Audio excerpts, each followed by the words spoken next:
निर्माण करू नये की या पुस्तकाच्या माध्यमातून जर त्यांनी नकली पुस्तकामध्ये काही विघातक मजकूर बाबासाहेबांच्या बद्दल काही चुकीची माहिती प्रसारित केली तर ती लेखक म्हणून माझी बदनामी असेल, त्याचबरोबर चळवळीची खूप मोठी हानी असेल.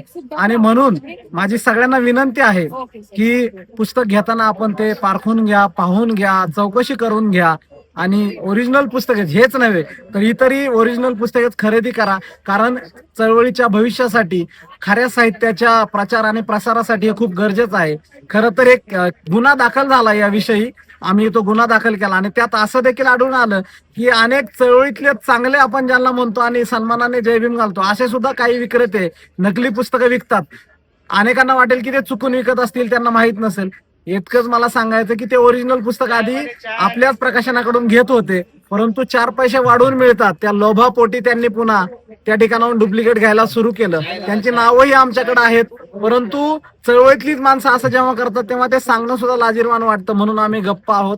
आम्ही त्यांना सुद्धा विनंती करतो की अशा प्रकारे नकली पुस्तकाच्या वितरणाकडे, विक्रीकडे तुम्ही भर देऊ नका. ओरिजिनल पुस्तक घ्या, ओरिजिनल पुस्तके विका आणि बाबासाहेबांचं चळवळीचं सत्य साहित्यच लोकांपर्यंत घेऊन जा. लेखकांना बळ द्या. नवी लिहिणारी जी पोरं आहेत त्या लिहिणाऱ्या पोरांनी जर अशा प्रकारे त्यांच्या साहित्याचं नकलीकरण होणार असेल तर आयुष्यामध्ये हे का करावं हा प्रश्न त्यांच्या पुढे उभा राहील. आयुष्यातली 10 वर्ष 20 वर्ष घालवायची आर्थिक जर नुकसान होणार असेल, त्यांच्या पुढच्या करिअरला जर धोका होणार असेल तर त्यांच्या करिअरचा विचार करून चळवळीत नवे लेखक, नवे प्रकाशक आणि सत्य वाचणारे वाचक या सगळ्यांची काळजी घेऊन सत्य पुस्तकं आहेत तशी ओरिजिनल पुस्तकं पुढे जाऊ द्या.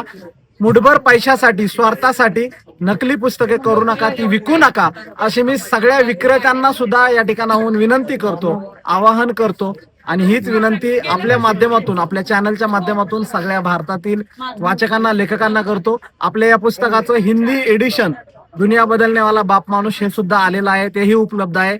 लवकरच एका इंटरनॅशनल ब्रँडच्या वतीनं या पुस्तकाचं इंग्लिश व्हर्जन येत आहे आणि जगातल्या सगळ्या एअरपोर्ट पासून ते सगळ्या बाजारपेठापर्यंत इंग्लिश पुस्तक पोहोचलेलं असेल आणि ते अवघ्या जगभरामध्ये उपलब्ध होईल. पुस्तक डुप्लिकेट पुस्तकाचं बनवताना आतापर्यंत एक लक्षात आलेली गोष्ट, त्यांनी ते पुस्तक छापलं, टाईप नाही केलेलं वेगळं. त्यांनी त्या पुस्तकाचं एक हाय क्वालिटीचे काय स्कॅन असतात जे त्या चोरांकडे आहेत किंवा ती जी डुप्लिकेट इंडस्ट्री आहे त्यांच्याकडे ते आहे, तर ते स्कॅन केलेलं आहे.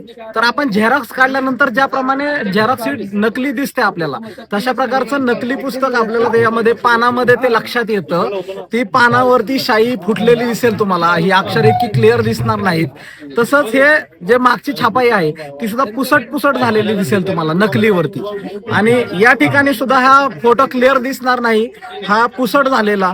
हे त्यांनी बदललेलं आहे. हे चित्र जे आहे इथं त्यांनी आवृत्ती तुम्हाला आता ओरिजिनल वरती आपल्या आवृत्त्या ज्या नवीन आहेत, ओरिजिनल पुस्तके आता 60च्या पुढच्या आवृत्त्या आपल्या चालू आहेत आणि 60च्या पुढच्या ज्या आवृत्त्या आहेत त्या आपण इथं छापलेलं आहे. ते ओरिजिनल पुस्तक तुमच्या लक्षात येईल. म्हणून मी विनंती केली की घेताना तुम्ही चौकशी करा, पारखून पुस्तक घ्या. आपल्याला ओरिजिनल कागद आणि आपण झेरॉक्स केलेला कागद ह्यातला फरक जसा सहज लक्षात येतो तसंच तुम्हाला हे ओरिजिनल पुस्तक आणि डुप्लिकेट पुस्तक हे लक्षात येईल. मी आतापर्यंत आवाहन करत होते की त्यांनी 21वा आणि 51व्या आवृत्तीचं डुप्लिकेट केलंय, परंतु ते जर शातीर असतील तर आता या चालू आवृत्तीचं पण ते कदाचित डुप्लिकेट करतील. म्हणून वाचक म्हणून तुम्ही काळजी घ्या. शंका आली तर मला थेट फोन करा, आमच्या प्रकाशनाला फोन करा. माझा नंबर सगळीकडे उपलब्ध आहे. 9921878801 हा माझा नंबर आहे. त्याच्यावर तुम्ही फोन करा. त्याच्यावरही तुम्ही मला संपर्क करून ती माहिती दिली तर पुढील कारवाई आम्ही करू शकतो. आणि पुढच्या या लढाईमध्ये आपण सगळेजण सोबत, मला अशी खात्री आहे की ही लढाई खरं तर भीमसैनिकांची आहे. कारण जर नव्या वाचकांना, नव्या लेखकांच्या चळवळीतल्या असं जर होत असेल तर चळवळीमध्ये नवे लेखक जन्माला येतील का? त्यांनी आयुष्यात हे करावं का? चळवळीला आणि नव्या प्रकाशकांना हा धोका आहे. म्हणून नव्याने जी तरुण पोरं लिहिणार आहेत, मुली लिहिणार आहेत, त्यांच्यासाठी आपल्याला हे ताकदीनं उभं राहावं लागेल. हे नकलीकरण थांबलं पाहिजे, डुप्लिकेट करणाऱ्यांना पकडलं पाहिजे. आणि ही फसवणूक फक्त लेखक म्हणून माझी नाहीये, ही फसवणूक वाचकाची आहे. माझ्या लाखो वाचकांपर्यंत आज लाखो डुप्लिकेट पुस्तकं गेलेत. आम्हाला मिळालेल्या, पोलिसांकडून मिळालेल्या माहितीनुसार तर 2 लाख पुस्तकं डुप्लिकेट वाल्यांनी बनवली होती आणि ती त्याने आता उपलब्ध आहेत म्हणजे गेले असतील. नकली पुस्तक अशा प्रकारे जर वाचकाकडे जात असतील तर ही खूप धोकादायक गोष्ट आहे. उद्या त्यामधून 4 पानं जर बदलून टाकली आणि त्यामधून विघातक काही माझ्या नावे खपवलं तर हा चळवळीला धोका आहे माझ्या नावाने. त्यामुळं माझं करिअर तर संपेलच, ते मला इतकं महत्वाचं वाटत नाही, पण चळवळ बदनाम होईल आणि बाबासाहेबांबद्दल चुकीची माहिती त्यातून जाईल, हे खूप धोकादायक आहे. आणि म्हणून माझी ही कळकळीची विनंती आहे. मी इतकं धडपडण्याचं, पळण्याचं, याच्यावर बोलण्याचं कारण हे आहे, हे पुस्तक जर निबंधाचं असतं किंवा गोष्ट असती किंवा एखादी कादंबरी असती तर मला वाटलं नसतं काय, कारण गोष्टीत बदल करून काय बदलणार नाही. पण यामध्ये जे बाबासाहेब मांडले, जी चळवळ मांडलेली आहे, रमाईचा संघर्ष आहे, हे जे सगळं आलंय त्यामध्ये जर काही विघातक घातलं, बाबासाहेबांचा विचार यात मांडलेला आहे, संविधान निर्मितीची प्रक्रिया मांडलेली आहे, बाबासाहेबांनी त्यांच्या आयुष्यामध्ये ज्या प्रकारे नव्याने पक्ष उभारणी केली ते मांडलेलं आहे, ते जर याच्यामध्ये काही भेसळ करून चुकीचं पुढे गेलं तर ते खूप धोकादायक असणार आहे. आणि तो चळवळी हे घराघरात पुस्तक चाललंय आणि तो चुकीचा विचार ते माणसं घराघरात घालवू शकतात आणि तो माझ्या नावे घालवला जाईल. तो माझ्या करिअरला धोका आहे, मी तो स्वीकारेल, मी लढेल, परंतु जे प्रत्येक वाचकाच्या मनात जे चुकीचं बिंबवलं जाईल ते खूप धोकादायक आहे. आणि म्हणून मला यासाठी लढाई करायची आणि ती मी करत आहे. पण ह्याच्यात मला एक आनंदाची गोष्ट ही वाटते की प्रत्येक भीमसैनिक ह्याच्यात ताकदीनं सोबत आहे. गेल्या 3 महिन्यात गावागावात भीमसैनिक जाऊन पुस्तकवाल्याला विचारते की अरे हे पुस्तक ओरिजिनल आहे का.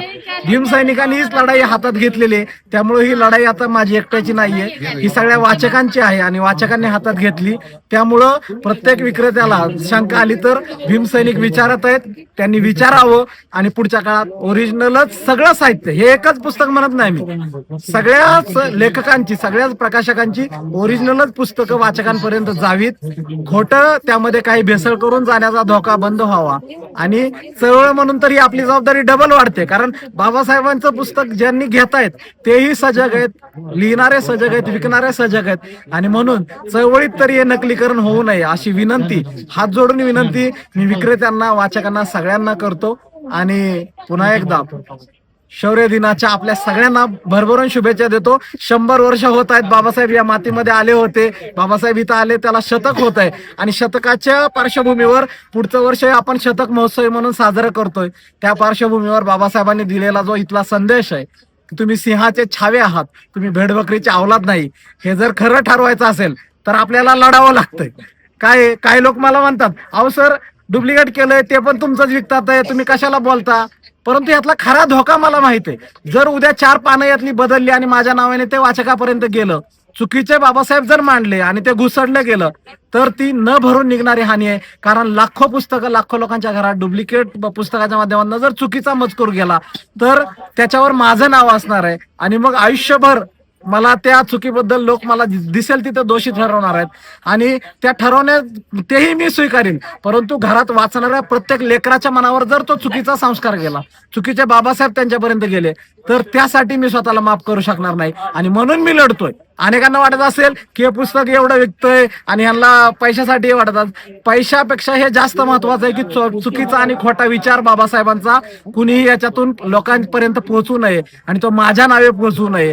तुमचा मुठभर स्वार्थ असेल, हे जे लोक चुकीचे विकतात आहे, जे डुप्लिकेट विकतात आहे ना, ते इथल्यापेक्षा ते फक्त तिथं त्यांना 10-20 रुपये जास्त मिळतात, तेवढ्यासाठी ते चोरी करतात आहे, तेवढ्यासाठी ते चळवळीशी गद्दारी करतात आहे. आणि ते गद्दारी चळवळीसाठी आणि येणाऱ्या पिढीतल्या लेखकांसाठी, नव्या नवी जी पोरं लिहिणार आहेत त्यांच्यासाठी धोक्याची घंटा आहे. मुली ज्या लिहिणार आहेत त्यांनी आयुष्यामध्ये हे का करायचं, चळवळीसाठी हे लिहायचं, याच्यासाठी संशोधन करायचं, आयुष्य पणाला लावायचं आणि कुणीतरी 4 पैशासाठी जर हे करणार असेल तर हे चुकीचं आहे. आणि म्हणून मला आज हे लढावं लागतंय. आणि या लढाईमध्ये सगळे भीमसैनिक अख्ख्या महाराष्ट्रातनं, गावागावातनं मला फोन येतात की सर आमच्या गावात पुस्तक विकणाऱ्याकडे मी गेलो होतो, मी त्याला विचारलं आणि मला तिथून असं कळलंय, तुम्ही सांगा की हे पुस्तक कसं आहे.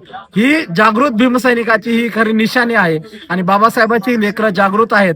म्हणून या सगळ्यांचे मी आभार मानतो. शौर्य दिनाच्या सगळ्या भीमसैनिकांना, भारतीयांना शुभेच्छा देतो आणि तुम्ही हा संदेश जगापर्यंत पोहोचवताय, तुमचेही आभार व्यक्त करतो. जय भीम.